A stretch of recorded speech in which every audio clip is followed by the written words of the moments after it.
Hey guys, my name is Brady Bessette. I'm a cinematographer and DP, and today we're going to learn how to make your gloomy rainy night scene go from this to this.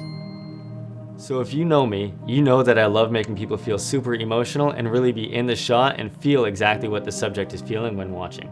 So here I'm going to break down exactly how we got this look so you can take all of that and use it in all of your future projects. So we're going to be doing two shots here, an interior and an exterior shot, so we can see how we move the lights accordingly. What we're going to be creating is a scene of a girl sad in her car at night, and just to add to that sadness and gloominess, of course we're going to add rain, because everybody at least once has cried in their car at night in the rain, just like a Hollywood movie. And if you haven't, well, you're lying. So super DIY low budget way to fake rain. I took a C-stand, clamped the hose to the arm, and then I clamped down the handle on the nozzle to make a hands-free rainmaker. Again, these clips from Lowe's are amazing, a lifesaver. I'll drop the link below. So now that we have the hose rigged up, I raised up my C-stand, and this is where placement is key. I put the hose in a place where it's raining on both the driver's side of the vehicle as well as the windshield, because I knew that both of those windows would be in either the foreground or the background of both of my shots. So two things to be sure of. We want to make sure that the hose is up high enough so it looks as if it's coming from a realistic direction.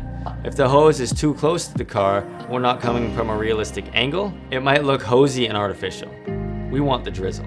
2, the nozzle. I used a great nozzle with a nice spread, something like a shower setting. Obviously, you're not going to be using something like jet or mist to replicate your rain. So that's the scene, it's set, it's sad, we're good to go for our first light. That first light is acting as kind of a silhouette rim light, motivated by a street light that isn't really there, one of those loud orange buzzy parking lot street lights. For that, I used my Aputure LS20 and I put 2 gels because of the 7200 degree color temperature, bringing it down to probably about 3000 Kelvin. We're gonna put that light on the back half driver's side of the car. So doing so is gonna backlight everything. Now that it's backlit, it really puts an amber glow to the rain and gives us a lot of texture all over the car interior.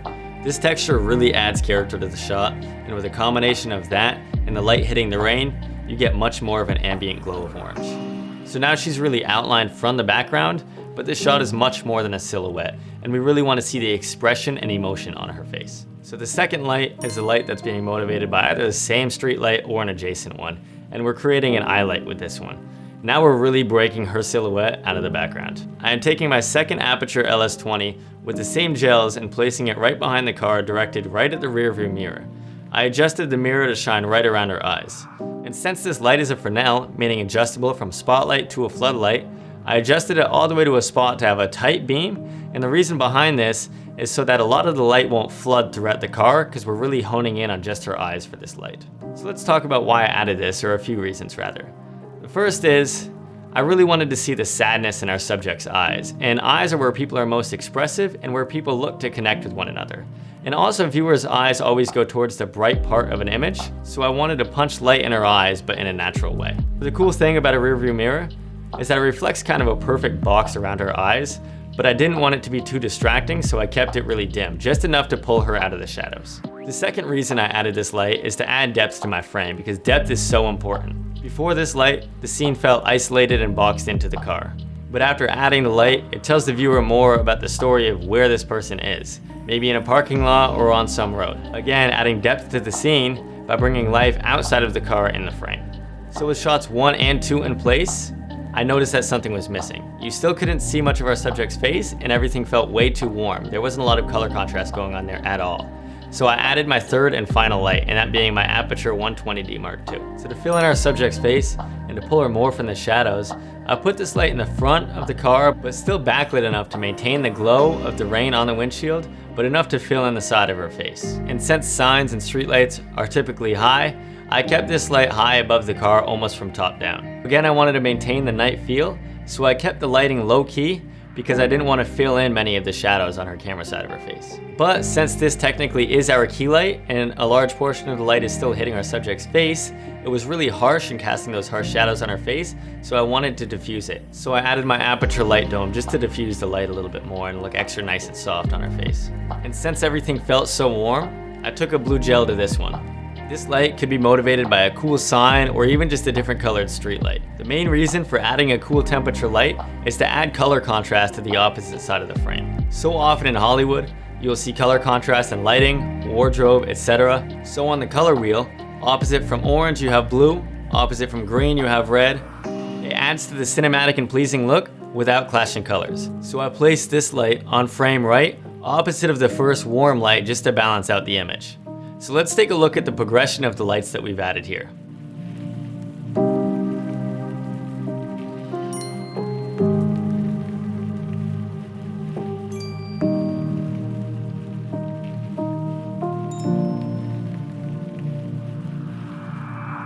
Okay, so to switch the shot, I wanted to take this one outside of the car and really be in the rain. So let's break that down and see what changed. So to get more compression out of the rain in the foreground and background and get a lot more soft, creamy bokeh, I switched my lens from the Sigma 18-35 to my Super Takumar 1960s 50mm, and that lens produces amazing flaring and such soft vintage look. So if you want me to do a video on that, leave a comment down below. Now that I'm outside, I wanted to shoot through the windshield on the passenger side so you still maintain that orange glow behind her.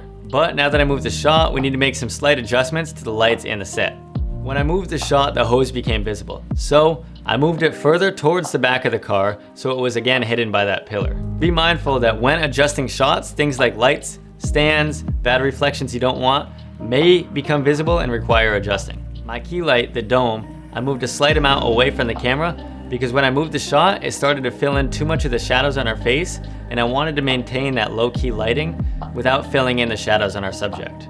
And then that warm silhouette light, that first light that I added, I moved towards the back of the car as well because when I moved the shot, the stand became visible. And then for brightness, I dropped the brightness of my cool key light because it was starting to wash out a lot of the raindrops, and since I was shooting through the windshield, it was very bright and hard to see what was actually inside the car. And then for the two warm lights, I brought the exposure of both of those up because when shooting through the windshield, that was cutting out some of the light. But let's take a look at the progression of those shots and then see our final shots compiled.